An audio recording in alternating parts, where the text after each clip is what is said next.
Kunaon?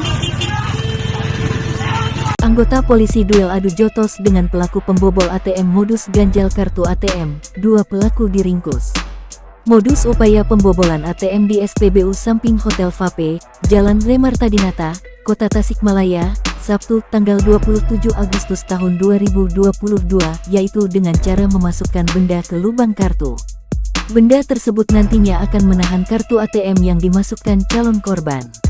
3 pelaku kemudian menunggu mangsa. Beruntung datang 2 anggota Polres Tasikmalaya Kota, Bribtu Trisna Kirana dan Bribda Willy Haikal Ramadan, yang sedang patroli dan akan mengambil uang. Melihat ibu itu kebingungan, keduanya menghampiri dan setelah mengetahui apa yang terjadi mereka memeriksa dan melihat ada sesuatu di dalam lubang kartu ATM. Sadar ada upaya pembobolan ATM modus ganjal, kedua petugas segera keluar dan melihat sekeliling SPBU. Saat itulah ada 2 mobil Avanza dan Kayla beriringan tergesa-gesa keluar dari SPBU menuju arah Bandung. Curiga kedua mobil itu pelaku, kedua anggota segera melakukan pengejaran. Petugas sempat memberikan tembakan peringatan tapi tak digubris.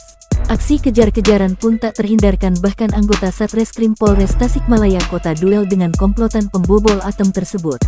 Petugas akhirnya berhasil mencegat para pelaku di perlintasan rel kereta api Babakan Jawa, Kecamatan Indihiyang, karena lalu lintas padat dan melambat. 3 pelaku memilih keluar dari mobil melarikan diri. Petugas berhasil menangkap 2 orang dan seorang lagi berhasil lolos. Petugas kemudian menggelandang kedua tersangka ke Mapolres berikut kendaraan yang digunakan.